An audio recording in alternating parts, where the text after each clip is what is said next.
जय हिंद दोस्तों, स्वागत है आपको मेरे चैनल पे। आज का वीडियो बनाने का मकसद मेरा सिर्फ यही है कि अभी के टाइम में जो भी मोबाइल चोरी होते हैं या गुम हो जाते हैं, बहुत सारे लोग परेशान रहते हैं, क्या करना है, नहीं करना है। बहुत लोग होपलेस हो जाते हैं, मोबाइल नहीं मिलेगा। लेकिन ऐसा नहीं है। अगर आपने मैं जो बता रहा हूँ उस तरह से अगर आप फॉलो करते हैं तो आपका मोबाइल 1 महीना के अंदर या 10 दिन के अंदर या 2 महीने के अंदर या 6 महीने के अंदर लेकिन मिल जाएँगे। आपको करना क्या है, मैं जो बता रहा हूँ उसको फॉलो करना है। उसी तरह से आपका फॉलो करते हुए आगे बढ़ना है ताकि आपका जो मोबाइल गुम हुआ है, किसी का 10,000 का, किसी का 20,000 का, किसी का 50,000 का, किसी का 1-1 लाख का फ़ोन गुम हो जाता है।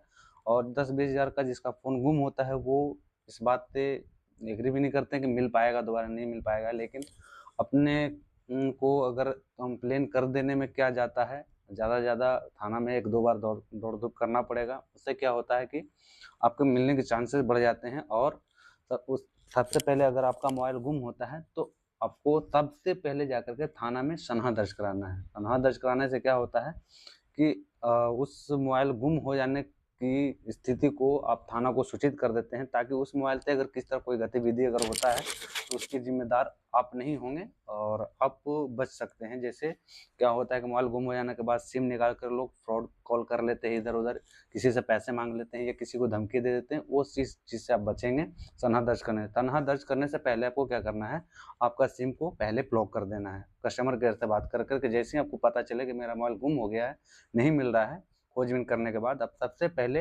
आपका सिम ब्लॉक कराना है ताकि आपका सिम दूसरे फ़ोन में या कहीं भी वो यूज़ ना कर सके। यूज़ कर किसी को धमकी या फिर किसी तरह कोई गलत चीज़ न कर सके, इसके लिए आपको बचना है। तो पहले आपको सिम ब्लॉक करना होगा, उसके बाद थाना पे जाकर के सनहा दर्ज कराना है। सनहा दर्ज करने के बाद आपको अपने दूसरे फ़ोन से क्या करना है, CEIR एक पोर्टल है, उसपे आपको अपलोड जो भी डेटा है उसको अपलोड करना है। उसकी जानकारी मैं दे रहा हूँ, आप मेरे साथ बने रहें, मैं उसकी सारा जानकारी आपको बता रहा हूँ। 1 बाय 1 कर के आप ध्यान से देखेंगे और फिलअप करेंगे। जय हिंद दोस्तों। सर्च करेंगे www.ceir.gov.in। उसके बाद सर्च करेंगे, इस तरह से इंटरफेस खुल जाएगा दोस्तों।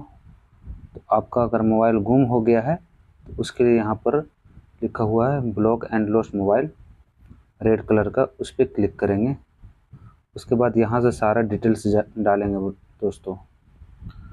पहले क्या करेंगे, जो पहला नंबर उसमें लगा हुआ था वो मोबाइल नंबर इसमें डालेंगे। उसके बाद सेकंड नंबर जो उसमें लगा हुआ था वो डालेंगे, अगर नहीं लगा हुआ था तो उसको स्किप कर देंगे।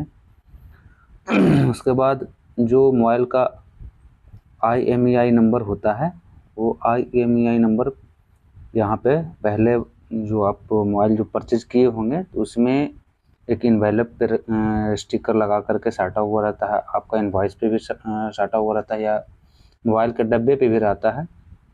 तो वहाँ से आप 15 डिजिट का जो है IMEI नंबर यहाँ पर पहला इंटर करेंगे, सेकंड में दूसरा इंटर करेंगे। उसके बाद आप किस ब्रांड का मोबाइल है, जैसे यहाँ हम मेरा मोबाइल है वीवो का, तो वीवो सर्च कर लिया, वीवो सेलेक्ट कर लिया। अब मॉडल कौन सा है, जैसे मेरा V60 है तो मैं V60 यहाँ पर मॉडल सेलेक्ट कर लिया। अब जो है इनवॉइस जो अपने मोबाइल जब ख़रीदा होगा तो उस टाइम आपको एक इनवॉइस देता है जिस पे आपका अमाउंट रहता है, कितने का आपका मोबाइल है, वो चीज़ इनवॉइस यहाँ पे अपलोड करना होता है। तो जैसे ही उस पर क्लिक कीजिएगा चूज माई फाइल पे, तो आपको इस तरह से कैमरा और फाइल का ऑप्शन आ जाएगा। फाइल पे क्लिक कीजिएगा तो आपका इनवॉइस का फ़ोटो खींच के रखे रहेंगे। वहाँ से आप जो है इनवॉइस को अपलोड करना होगा यहाँ से। अगर PDF उसका बना लेंगे तो और बेहतर है, क्योंकि PDF में जो है वो क्लियरिटी होता है उसमें, तो अपलोड करते टाइम आपको किस तरह का दिक्कत नहीं होगा। उसके बाद आपका मोबाइल कितने का था वो यहाँ पे डालना होगा। किस जगह पे आपका मोबाइल गुम हुआ था, किस जगह पे आपका मोबाइल खो गया था या चोरी हो गया या फिर कोई छीन लिया या जो भी हो, उसको यहाँ पे उस जगह का नाम डालना है। किस डेट में वहाँ पे आपका खो गया था वो डेट डालना है। मैनुअली यहाँ से भी डाल सकते हैं, और नहीं तो फिर यहाँ साइड में क्लिक कर करके आप डेट डाल सकते हैं। उसके बाद आप किस राज्य से हैं, जैसे बिहार से हैं तो बिहार सेलेक्ट कर लेना है। उसके बाद क्या करते हैं, जब बिहार सेलेक्ट कर लें तो किस डिस्ट्रिक्ट से हैं, तो यहाँ बहुत सारे डिस्ट्रिक्ट जो आपका बिहार के अंदर जो भी डिस्ट्रिक्ट है, आप जिस डिस्ट्रिक्ट से आते हैं वो डिस्ट्रिक्ट सेलेक्ट कर लेना है।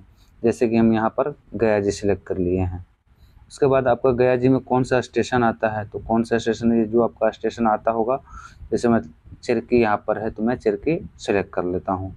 चिरकी वहाँ सेलेक्ट हो गया। उसके बाद जैसे मोबाइल गुम हुआ तो आपने पुलिस स्टेशन पे जा कर के एक सनहा दर्ज कराना है। सनहा दर्ज कराने के बाद वो एक रिसीविंग के तौर पे सनहा वो देते हैं, उसमें कंप्लेन नंबर होता है, वो कंप्लेन नंबर यहाँ पे इंटर कर देना है। और उसके बाद यहाँ पे आना है, उस कंप्लेन नंबर का PDF बना करके या फिर फ़ोटो खींच करके यहाँ से आप कंप्लेन नंबर भी अपलोड करना होता है। अब यहाँ पर आपका पर्सनल जो डिटेल्स है, जो आपके मोबाइल होने का ये दावा है, वही चीज़ इसमें डाला जाएगा।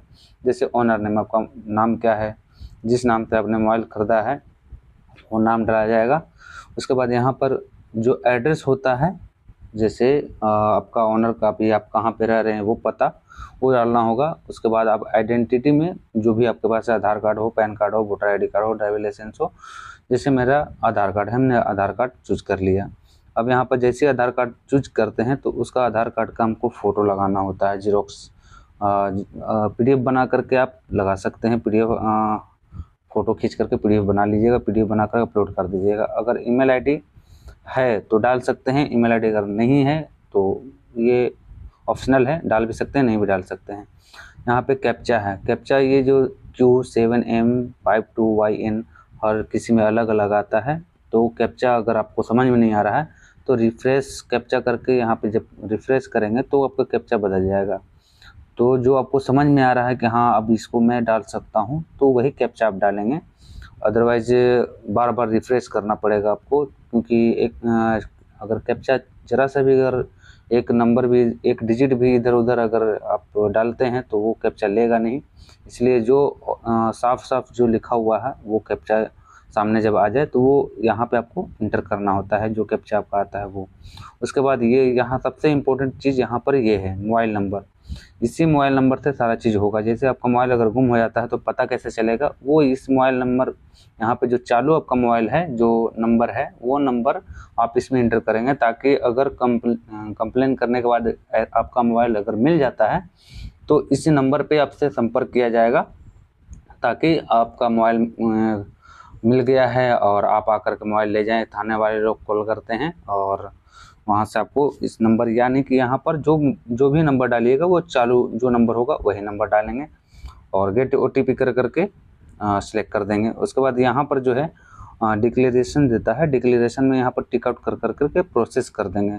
जैसे ही प्रोसेस करेंगे आपका टोटल फुलफिल हो जाएगा और आपका जो है पोर्टल पे आपका अपलोड हो जाएगा। जैसे ही पोर्टल पर अपलोड होगा आपके मोबाइल में, जैसे ही जिस पर्सन ने आपका मोबाइल चुराया है वो चाहे वो डाले या कोई और डाले सिम, जैसे ही उसमें सिम डालेगा वो ऑन होगा, आपको पता चल जाएगा कि आपके मोबाइल जो है वो ऑन हो चुका है और इस जगह पे ऑन हो चुका है, और वो इन्फॉर्मेशन थाने को चली जाएगी और अब वो भी इन्फॉर्मेशन आपको भी मिलेंगी। जैसे ही आपको इन्फॉर्मेशन मिलता, आप जो जिस थाने में आपने दिया है कंप्लेन, उस थाने में जाकर आपको कंप्लेन नंबर दिखा करके आपको बताना है कि इस नंबर से मेरे पास मैसेज आया है। अब वो लोग ट्रैक करेंगे। हालांकि अगर आप नहीं भी जाते हैं तो उन लोगों का काम है, पुलिस स्टेशन वालों का, कि आपको वो उन लोग पोर्टल खोल करके चेक करेंगे कहाँ का लोकेशन है, कौन चला रहा है, क्या कर रहा है, वो उन लोगों का काम है, वो उन लोग देखेंगे।